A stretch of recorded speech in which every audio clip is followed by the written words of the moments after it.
So hi everyone, and welcome to our last webinar of the school year, Final Reflections and a Look Ahead.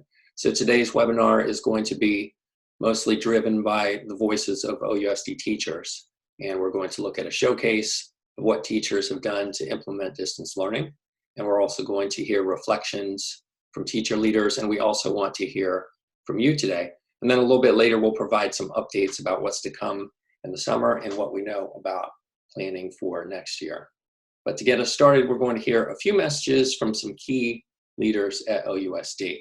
So we're going to start with some words from OEA Second Vice President Chaz Garcia. Many of you know Chaz because of her leadership during last year's teacher strike, but you might not be as aware that Chaz continues to work tirelessly to advocate for OUS teachers and students every day. She gets deep into the details, she works behind the scenes.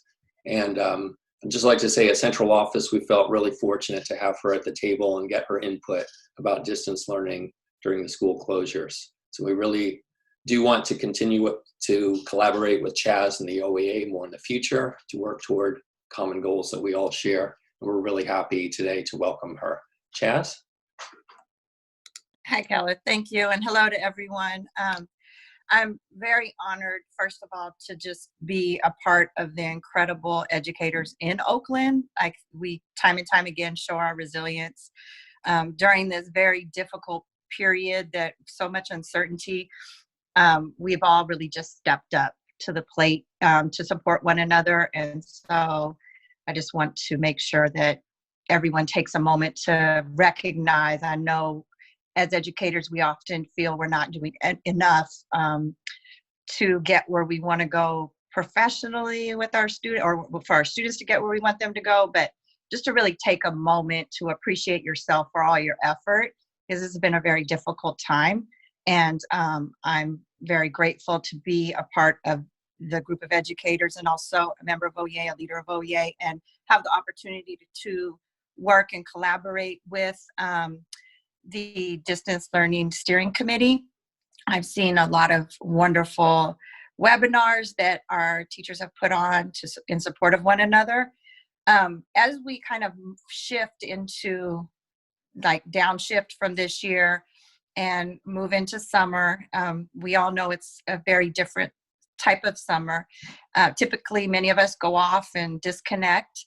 I want to ask that everyone stay connected.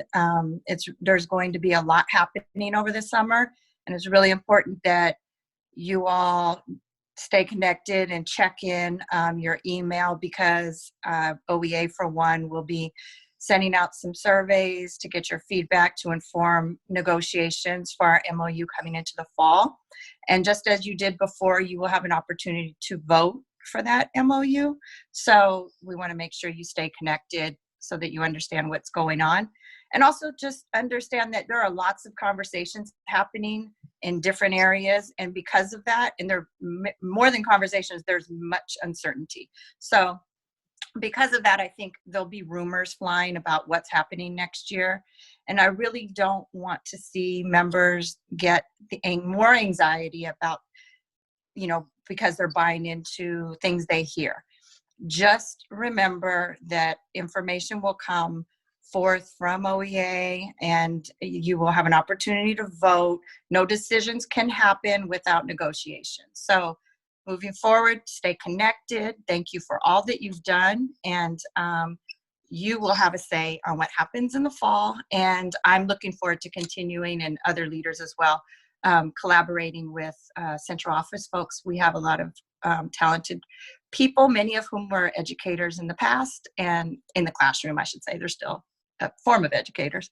And so, we have to work together to make things the best that they can be as we kind of move into this uncharted territory. So thank you for having me. I have to pop back to my meeting I was in, and I will be seeing you all soon. Thank you so much, Chaz, for those very reassuring words. We really appreciate all that you do, and thank you for taking the time to be with us today. And we'll let you go on to your meeting that you need to go to. So next, we're going to hear from Sandra Aguilera, who is the Chief Academic Officer at OUSD and is part of the senior leadership team. Sandra agreed to join us on very short notice and wants to say a few words to teachers. Sandra? Thank you, Kyla. Good morning, everyone. It's so great to see you virtually. I wanted to just really say a heartfelt thank you for all the work that you've been doing during this time. The above and beyond just the normal classroom duties are already really heavy. And then as you go into this setting, it's just mind-blowing how much everybody has just shifted on a dime and really got in there and collaborated with each other. I signed up for all the Google Classrooms, and so every day my inbox is streaming with all these great announcements from all of you, and I can't wait to see all of you in real life, because I feel like you've been really holding that team together, and the collaboration that I've seen on there, I was just like, why haven't we used Google Classroom in this capacity before? It was just all the collaboration across different schools has just been amazing. So huge thank you to each of you for leading that work, for developing PLCs, and really carrying your grade levels and your content areas through this dramatic change. I know that everybody wants to know, what's happening next year, how are we coming back to school, and we are working on the different plans, and all of you, really need to be connected to the plan, so that way you're helping to develop what you have learned from these last few weeks and help us bring that into the setting for next year. So I know that this team will continue to discuss and talk about their involvement going forward. I encourage this group to stay connected to the planning and where you can be part of the planning. I also want to stress that it's a good time to also take a little bit of a break. It's just been such a grind, since we went into a closure. And I think the virtual setting allows us to be in more places and jump into more meetings and jump into more settings. But it's also, a lot.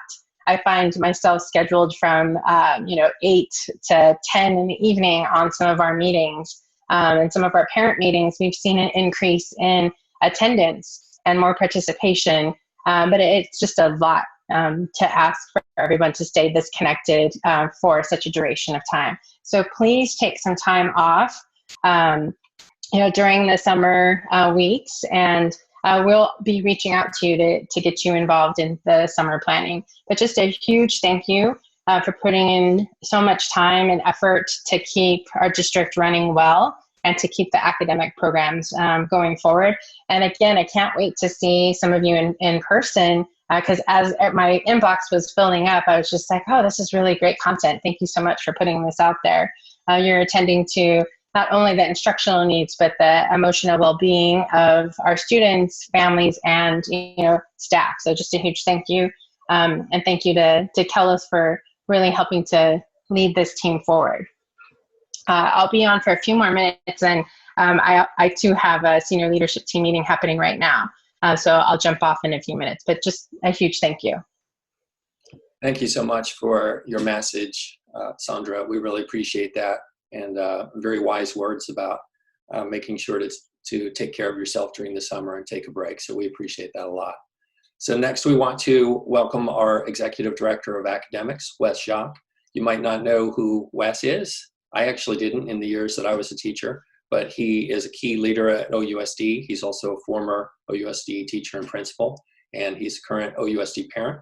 And he's been instrumental in getting us organized for distance learning. So Wes wanted to join us today and say a few words. Wes? Look at that. We're in one of our, I'm in probably my 7,000 Zoom meeting, and I'm still forgetting to unmute myself. You'd think I would have that scaled down by now. But yeah, I really just wanted to reiterate Sandra's appreciation as well for all of our teachers. And, as Kyla mentioned, I experienced just the amazing dedication and the creativity of our Oakland teachers, both as an educator in the system and then also as a parent. And I know this time has been so challenging for so many of our students and our families and educators, and there are many of us that are educators and parents. But in spite of all those challenges, I've just continued to be amazed every day with the creativity that's happening within within our system and just how much our teachers are giving. My fourth grader at Sequoia was just by my side a few minutes ago trying to differentiate between a parallelogram and a rhombus and asking for my help because he had an 11 o'clock Zoom.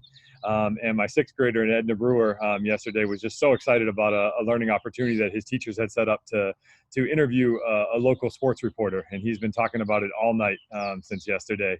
And his teacher even texted me a picture of him and said he was asking questions throughout the whole Zoom session. And so I'm just so grateful for my children's teachers during this time, and then also for all of the teachers that really have helped our whole system grow and move.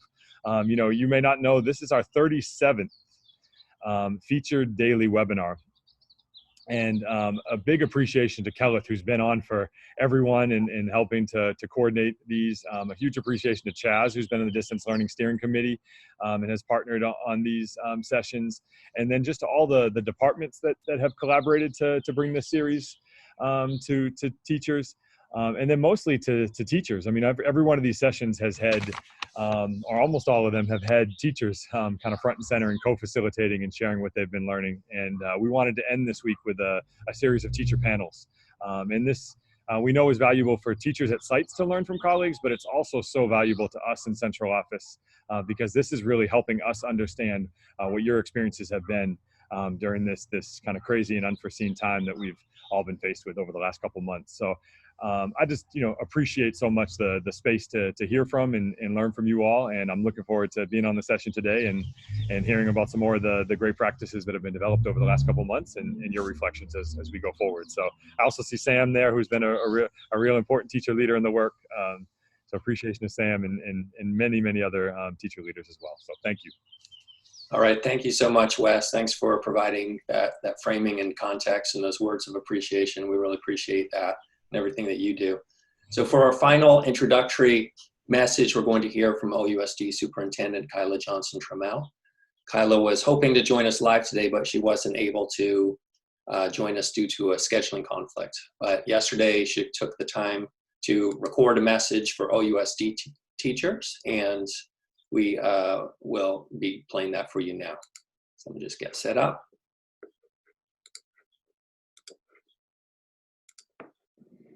Hello, everyone. Thank you for attending the end of the year distance learning webinar reflection conversation. I'm so sad that I'm not able to be there virtually in person. I guess that's what you would say. But I definitely wanted to share my own appreciation for all the work and the thoughtfulness and the creativity that I know so many teachers around the district have been exhibiting during these last 2 months. I've deeply appreciated, as many of you know, I'm homeschooling 2 students, and they've been filled with many interesting lessons and videos and webinars and assignments and hearing kids as I'm working on class meetings on Zoom. And I know how much effort teachers have put into trying to make these 2 months with very little planning time as meaningful as possible for students and providing parents with as many resources and training as possible. So I really am hoping that you all use the time to really lift up what have we learned? How can we continue to improve our ability to provide virtual learning? As we know, that will be some component of what learning will look like next year. And just in general, in terms of what we might want to hold on to as we continue to make teaching and learning more fruitful and thoughtful for teachers and the experience more engaging for students. I know in addition to just teaching, there's just been so much teachers have taken on in terms of connecting with students, sometimes being a shoulder to cry on for many frazzled parents who are like, I don't know how you deal with this every day. I'm so overwhelmed. And so I do truly appreciate all the ways that teachers have stepped up in this moment. Very proud to be a leader in this district at this moment because of that. So I'm looking forward to hearing the feedback so we can incorporate it into our plans for the fall, and just in terms of what you need as a teacher to be your best self as you continue to navigate how to teach, not only in the virtual world, but just how to use technology. We definitely want to make sure that we're doing our part to provide you with the best support and training, and that we're lifting up the teachers across the district who can help us think through these challenging yet exciting times. So I appreciate you taking time to be in this discussion this morning. I think it's this morning. And yes, salute you, hats off to you, deep appreciation. Take care, and looking forward to reading the feedback. Bye-bye. Okay, so we thank Kyla for that nice message to teachers.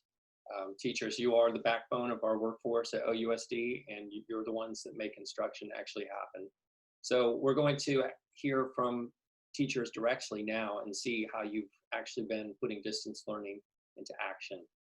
You've become our experts on distance learning, finding out what actually works and what doesn't.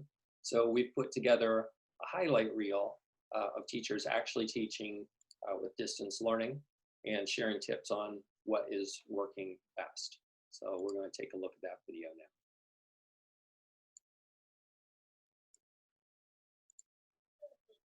now. ¿Sabes lo que es un glosario índice? El glosario es, el índice es donde te dice las cosas que están, y el glosario te dice más de las cosas. Wow, tú eres súper inteligente. Tú sabes tanto sobre los libros de no ficción.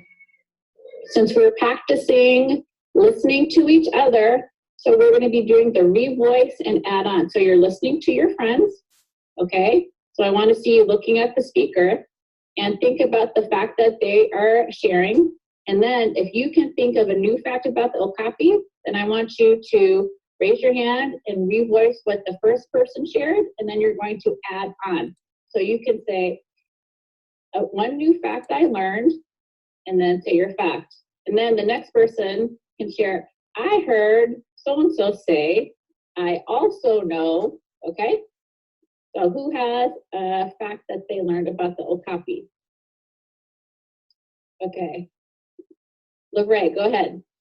One fact is okapis have 4 eyesight, but they can still smell.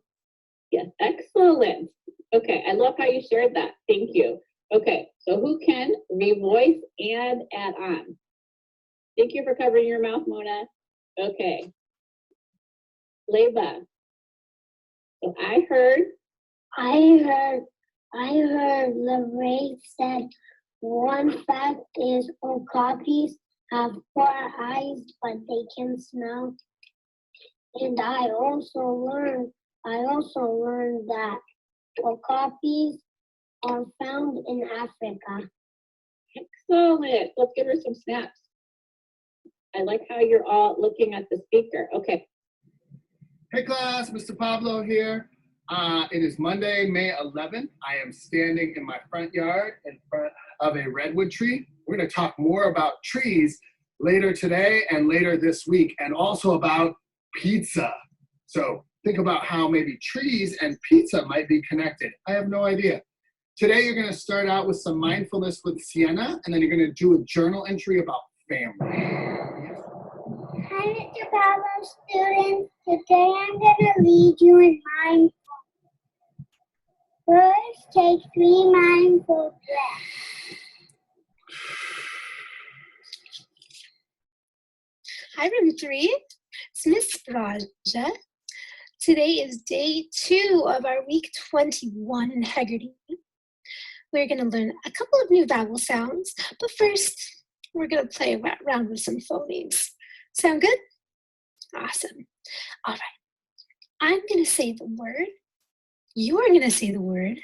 And then we're going to break it up. Okay? Okay. Sauce. Sauce. But like everyone else, I've been working to adapt and figure out ways to still make speech therapy enjoyable for my students. I just wanted to share a couple of things that I've been doing using a lot of features on Zoom that have actually been ways to make, I think, the therapy more fun and engaging, even when we're so far apart. One of the most basic things that I've done is using, of course, the virtual background feature. And I use it to do fun things, just to get the kids' attention. But you can really use it in a way that allows you to work on specific goals. This one I've used to just work on projecting our voice for students that may speak quieter. So we can pretend we're in a theater and project our voice to the back of the theater. She taught us clown acts and also juggling. And juggling was a really fun moment in my curriculum with drama, but you can also do it at home using found objects. For example, like a lemon or a lime. This is an unripe lemon from my tree. It's really easy. Just the basic juggling skill is being able to do a rainbow while you're throwing from hand to hand. Level 2 with one ball is something that can become a personal challenge. Just, throwing it up and catching it and then seeing how many times you can clap in between. So you can clap once, feeling good about that. Maybe you're gonna try twice. Ooh, feeling really good. Maybe you'll try to go up to 3. So the idea here is that you present a child with 2 options that they like, such as art and books. You let them choose before you start playing iPad and say, do you want art or do you want books? And say, I want books. And so you say, okay, first iPad, then books. Hola, buenos días. ¿Qué tal estáis? Vamos a empezar la clase del miércoles. ¿Preparados? De sonidos y de letras.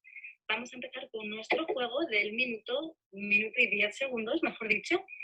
Y vamos a ver si podemos decir todas las letras y todos los sonidos lo más rápido posible. ¿Sí? Vamos allá. Pues preparados, listos. Letra A, sonido A. Letra B, sonido B. Letra S, sonido. This is a video I made using my own pets, and we targeted action verbs and prepositions. So I try to use things that are engaging, but you also have to kind of use what's available to you in your home. So I'll show you a minute of this. Let's talk about some of the silly things they do. The gray dog sits in the box. The brown dog jumps out of the box. Pencil, maybe some colored pencils, and you're gonna write your name, and then words. What words are you thinking about? What words are you doing? And really try, you can also do your own language. So if you speak another language other than English, put those on there. So I'm gonna go show you the one that I've been working on. And I'll turn it this way so you can see it. And again, Mr. Pablo, quarantine, crazy, teacher, papa, emotion, love, and student. I wanted to add a couple words on here. And I'm gonna add, did I put happy on here? And I'm gonna actually do this in blue. Happy in English, maybe contenta or feliz in Spanish, mostly because I got to hang out with you guys yesterday.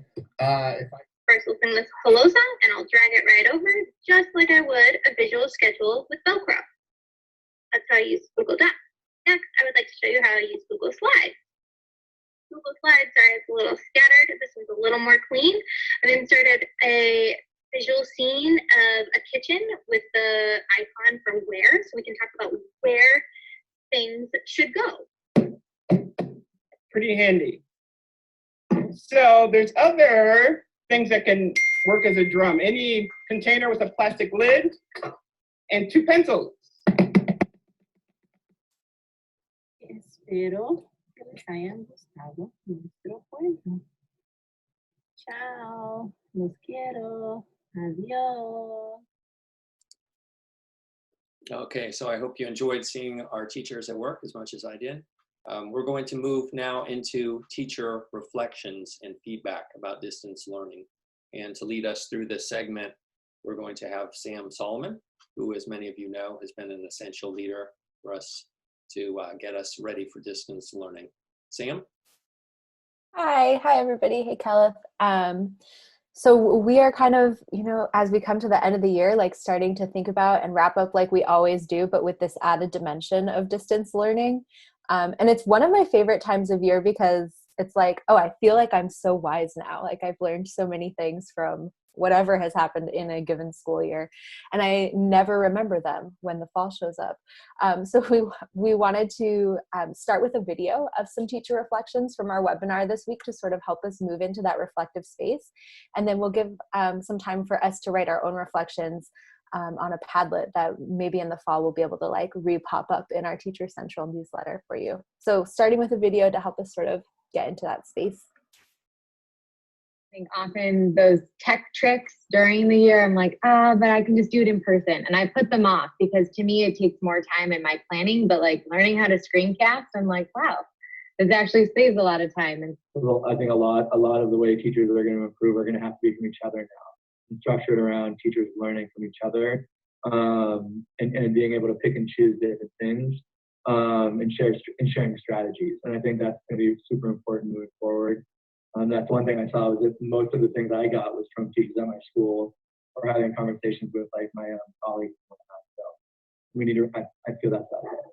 Hey y'all, we've been saying for years that meetings can be accessible to people who can't be present in person for whatever reason. And, just now everybody's picking up on that. And, it's unfortunate that it took a crisis to be utilizing all of the resources that we have to ensure that everybody has access to working together. But, moving through any shame in that, like we know we can do it now and we can like keep this up. The relationship building component is, it can't be overstated. And this was something that, Ms. B's correct. We do know that the importance of this already. But one thing that happened to me, I was hosting Zoom meetings twice a week for my scholars. And so when I would get on meetings on Wednesdays, kids would get on and there would be silence. And they weren't necessarily there to ask questions. I think that they were just there to see a familiar face, and that was really eye-opening and sometimes kind of heartbreaking.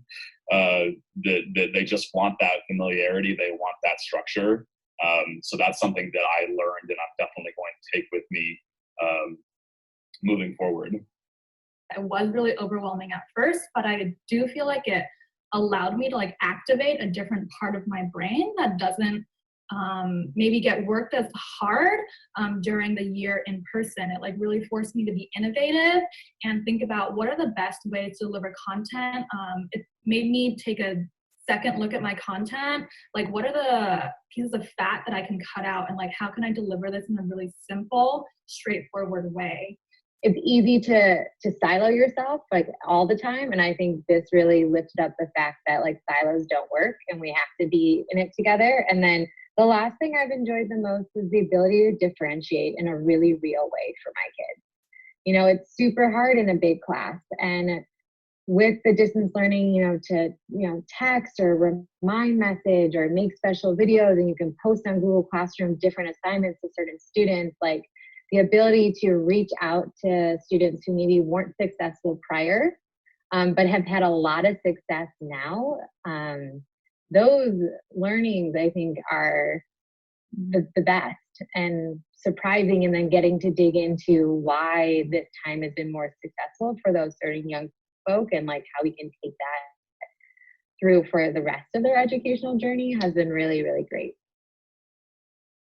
Parents were so thankful. I would get texts at night, like really late at night, from parents just being like, I'm so sorry to bother you. I know this is a burden, and feeling like they were asking for too much when really I was just doing my job. So parents were very thankful to have the support. I think a lot of them, when they heard schools were closing, a lot of our families thought, okay, school's out for the year, and didn't realize that like, no, like teachers are going to continue working until the last day of school to support your students. So they were really appreciative. Parents that I'm hearing back, that I've been in communication with, distance learning has not gone well for them.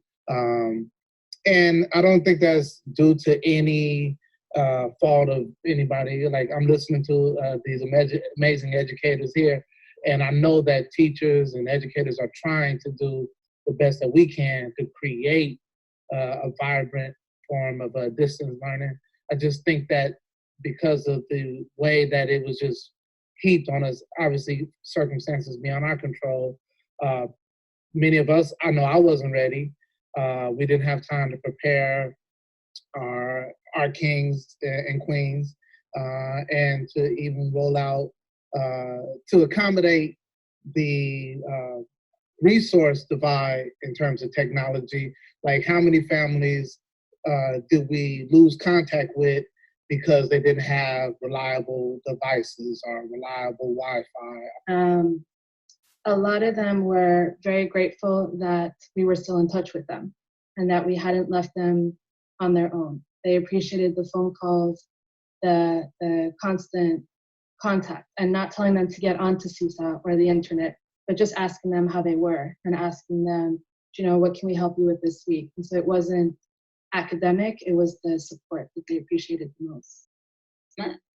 Beyond the challenges that various families had trying to balance other responsibilities at home, one of the things that we had a lot of positive feedback on was the routine and the structure. And we heard many times from families like, thank you so much, it's so clear every day, because it was the same two things, like a video lesson and an assignment where they were going through and answering questions. Sometimes there was links to other websites, but the families overwhelmingly seem to really appreciate the consistency.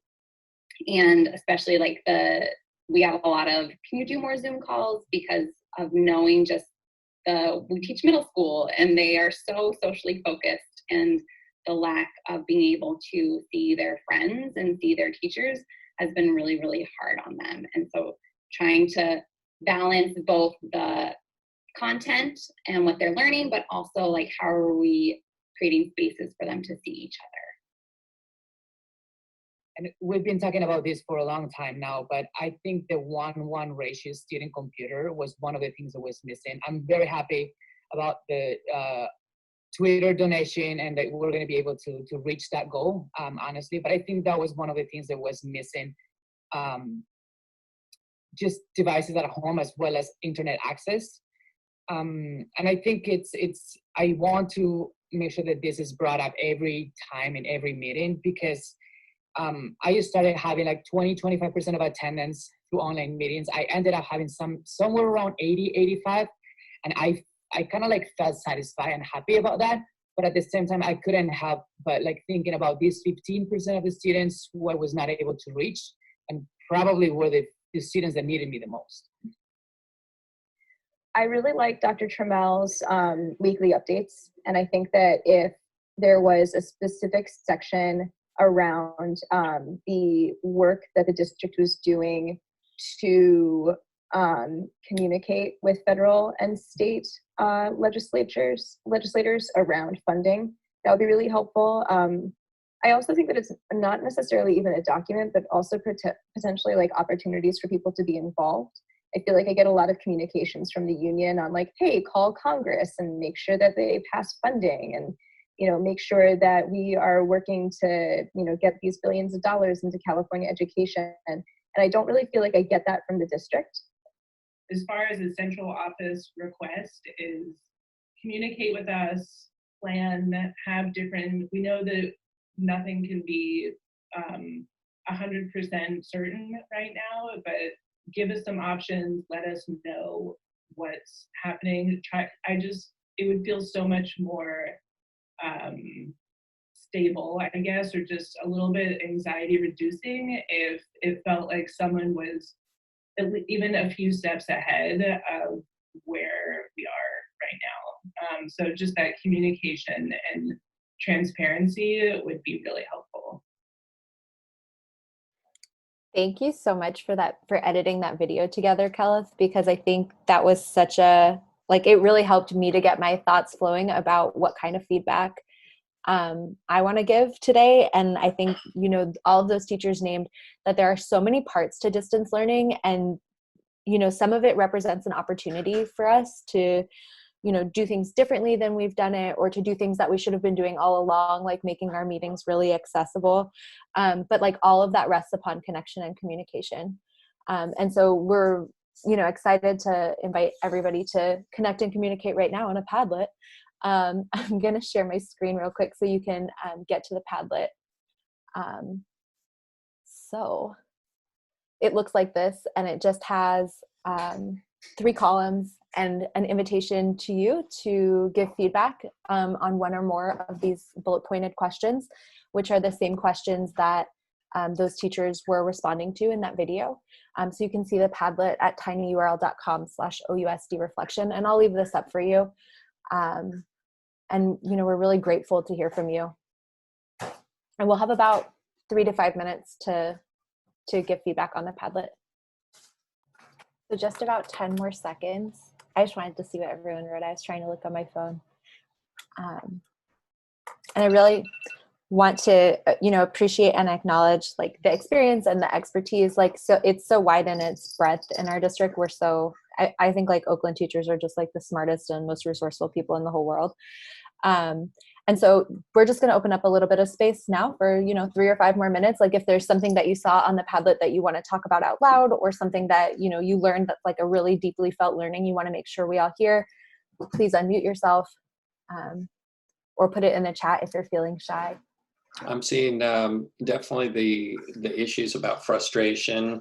I mean, I think that it was just, we were just kind of entering a situation where we were destined to be frustrated a lot of times, just and students frustrated.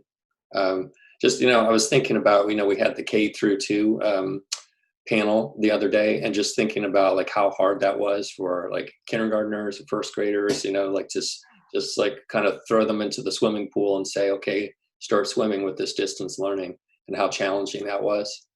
So I've just got a lot of respect and appreciation for the teachers and the families of those students, because I know how hard that was. Yeah. No, and it took like an incredible amount of innovation and creativity. And I think like the growing pains aspect of it is really real, right? For all of us and for our students, where it was like, we got asked to turn this around really quickly. And so of course it wasn't perfect on day 1, right? And to think about where you and your students are, like somebody mentioned in that video, you know, in the beginning, he had such a tiny number of participants, and in the end, he had so many more, right? And I think the teacher in us is like, but what about those other 15% of kids, right? But it's also important to recognize like, all, you know, how far we are now from where we started. Yeah, definitely. Okay, well, thank you very much, Sam, for leading us through that segment. Yeah, thank you guys for your comments. So we're going to move into our segment about looking. I'm sorry. We're going to move into our segment about looking ahead, and we also want to provide you with some updates. And just for some general framing about this, we want to be transparent and let you know that there's a lot that's still developing and a lot that we still don't know. Sandra and Chaz alluded to that before. So just to manage expectations, we don't have all the answers today or anytime really soon, especially for what's going to be happening in the fall, but we can share what we do know now. So during this segment, we know that you're going to have a lot of questions and wonderings, and we do want to hear from you. So we're asking that you put those questions into a feedback form that we've created. So Sam, if you don't mind putting that in that link in the chat, and the feedback form is also in the description of the YouTube video if you're watching later on. So we don't have time to address those questions today, but we want to capture your questions and comments so that we can have a better idea of what we need to address and clarify in district communication today. And so if you're watching a recording of the webinar, please use the form in the description. So to get us started, we're going to hear from Kyla Nevis. You might know that Kyla was formerly the coordinator of instructional technology at OUSD. She preceded me in my position, but fortunately for us, she returned to help coordinate the effort to distribute devices, figure out options for internet access. And just to let you know, Kyla has taken on an extraordinarily difficult task with no easy answers. And this has been really a thankless job. And there's been, we know that there's been a lot of frustration around the lack of being able to be connected, and we all share that. And she's had to answer a lot of that frustration without the resources to solve the problems. So I just want to say thank you to Kyla, because she's just put her head down, she's pushing through the work, and she hasn't gotten anywhere near the recognition that she deserves. So with that said, Kylie's going to give us an update on where we're at right now on the effort to close the digital divide. Kylie? Can you hear me? Yeah. Yes. Yeah? Sorry about that. Okay. Sometimes it just, technology.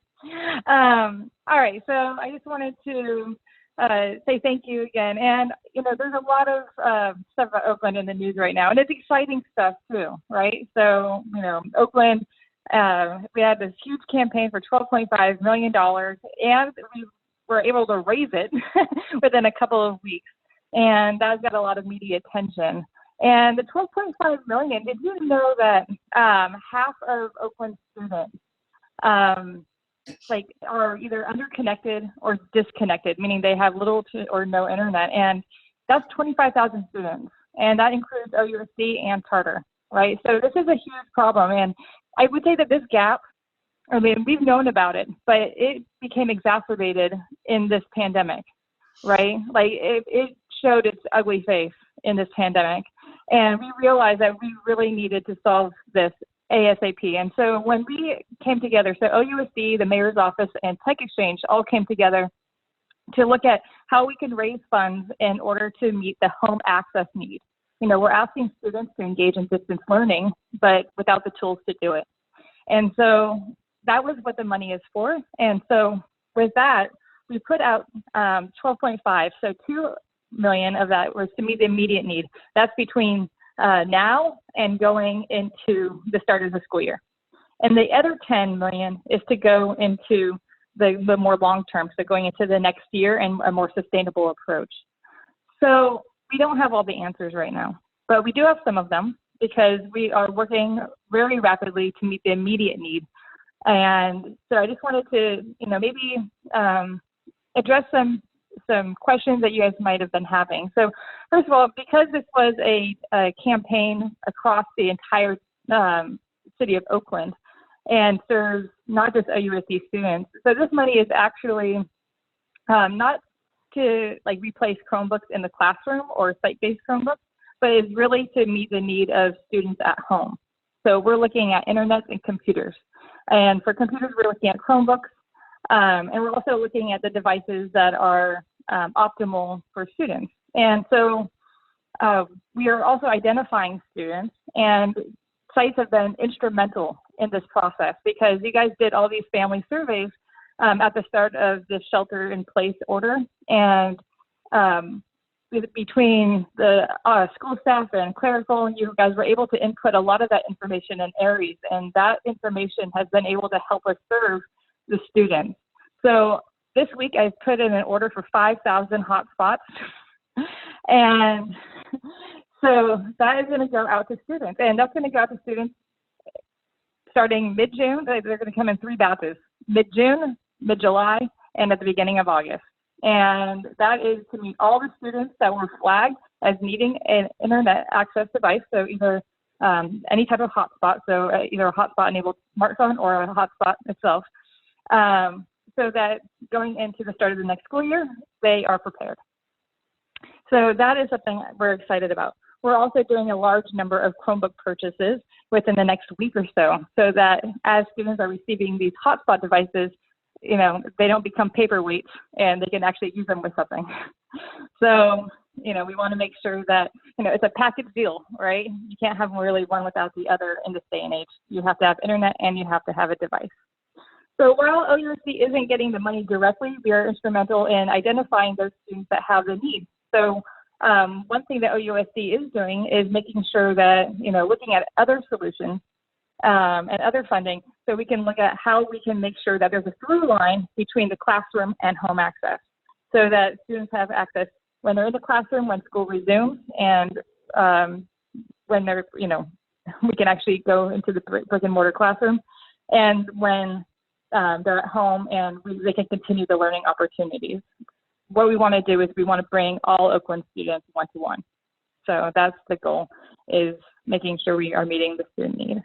So I hope that provides some context and answers some questions. I know that there will be more, and please use that feedback form. And as I have answers to questions, I will be answering them. Thank you. Thanks so much, Kylie. Really appreciate that. And yeah, I'm sorry for the, that was another one of my Zoom mishaps. You were on, but I had my speaker muted, so I thought that we couldn't hear you. So just a reminder, you can ask questions or provide feedback in that form. So I just wanted to also give you a quick update about summer learning. One of the biggest questions that I've heard is what will be available to students learning during the summer. So this is what we can tell you right now. So first of all, Clever will continue to be available through the summer. Students will remain in their current roster until we get close to the end of the summer break, with the exception of students that will be enrolled in distance learning summer school. So they will be moved into their summer school rosters on Clever, but everyone will have access to Clever. So as far as the programs, it's a different story and it's more complex. So we've had a lot of ed tech companies offer free access to their programs. And then the question is, what's going to happen to those now? So the answer is, it depends. Most of the paid programs have extended their access until June 30th. So they'll be available for another month. We've also had one company, Lexia, that's offered access to the end of July. And Lexia has two main programs, Core 5 for K through 5 and Power Up for 6 through 12. And both of those are self-directed, self-paced programs for literacy learning. And they've gotten really good reviews from the teachers that use them. So we're going to be sharing more resources about Lexia programs in the coming days this weekend. And then remember, there are also other resources that are always free. Those include Khan Academy, Britannica School, the whole G Suite for education, which includes Google Classroom, Google Docs, Google Slides. So we'll have those. And then what's going to happen in the fall? Well, honestly, we don't know yet. We're going to be negotiating with the ed tech companies, talking with donors, trying to find more funding, and then looking at our own budget. And so there's a lot to figure out. And then after school ends next week, we're going to have more bandwidth to work on that and get things set up for the fall. So speaking of the fall, there's the huge question about how school is going to look in the fall. Now, I know that this isn't a good answer, but we just don't know yet. We don't know what the situation with the pandemic will be. We don't know what the state and county guidance will be. But what we can tell you is that the planning to prepare for contingencies has already started. We're going to be reaching out to teacher leaders, families, and other stakeholders for input. And July 6th is currently a target date for finalizing scenarios to present to the board. So that doesn't mean we'll know exactly what we're doing on July 6th, but that's the next key date when we should have more information about the planning. So I know that all of this is kind of like a non-answer, but we're just being transparent about what we know now and more accurately, I guess, what we don't know. So please do provide your questions and feedback in the form, and we will use that to shape and improve our communication around distance learning. Okay. We do have a couple of questions in the forum. There's only two, so maybe we can talk about them real quick. Okay. The first one is, how long are hotspots good for once one is delivered to a student family? I don't know the answer, but. Yeah, so it really depends actually on the hotspot. So like, for example, if you have a hotspot from AT&T, it's only a 2-month promotion. So we're going to swap them out for other hotspots once we get the order that I placed, the 5,000. We'll be swapping those out. If you have a T-Mobile hotspot, that is good until April 2020. So you have a good, about a year on that one. You mean 20? If you receive one, 21, my bad. Yeah, you have no service. Just kidding. No. 2021, thank you. And then if you receive one from the 1 million project, and all the devices that we are ordering, the 5,000 are from the 1 million project. So those are about 2-year services, and that's completely free. And it comes with unlimited data. And so, yeah, I hope that answers your question. That's amazing. That's really powerful. The other question is also around technology. So it's, how will Chromebooks be maintained in the future so that Oakland student Chromebook access remains one-to-one? Yeah, so that is definitely a question I don't have the answer to right now. It is something where, when we think about Chromebooks and going out to students, we also have to think about Chromebook replacement, because Chromebooks don't last forever, right? They have an expiration date, and you know, they can get damaged pretty easily as well, because they're just like any machine, phone, or anything, right? So I think that, you know, what some of the strategic planning is looking at what a buffer might look like in terms of making sure that as devices may be lost or damaged, what that would look like, and then also looking at replenishing Chromebooks, you know, on a, like a kind of a time frame, right? Like, you know, every so often putting in a new order. So these are for the one-to-one devices going for home access. We have allotted some money for kind of the continuous and sustainable approach, you know, going into following years. But it is also an additional funding campaign that is outside of the 12.5, at least in the long term. The last question here is, any plans to update teacher Chromebooks? Yes, I mean, well, teachers Chromebooks are actually, Oakland Unified does provide teacher Chromebooks already, but we are also looking at being able to provide teachers with also internet access. We understand that, unreliable internet, it can hit many households. And so if you are teaching in a distance learning environment, it's also incredibly important to be able to have reliable access. So we are also looking at hotspots for teachers as well. So yeah, thank you. That was a good question. And I did address that in my my announcement before. Thank you. Okay, great. Thank you so much, Kylie, for answering those questions. So we are just about at the end of our time today, but if you have additional questions, please submit those in the form. You'll find that in the description of the YouTube video if you're watching a recording. So just want to thank everyone today for joining or watching. Also want to thank the panelists that have appeared to provide messages and give information. Really appreciate that also. OUSD teachers, this has been a bumpy ride that we weren't ready for. We knew going into it, the distance learning wasn't going to be a replacement for your physical classrooms, and that we would probably fall short in a lot of ways. But we've done what we could with what we had, and none of it would have been possible without your persistence, your flexibility, and your dedication.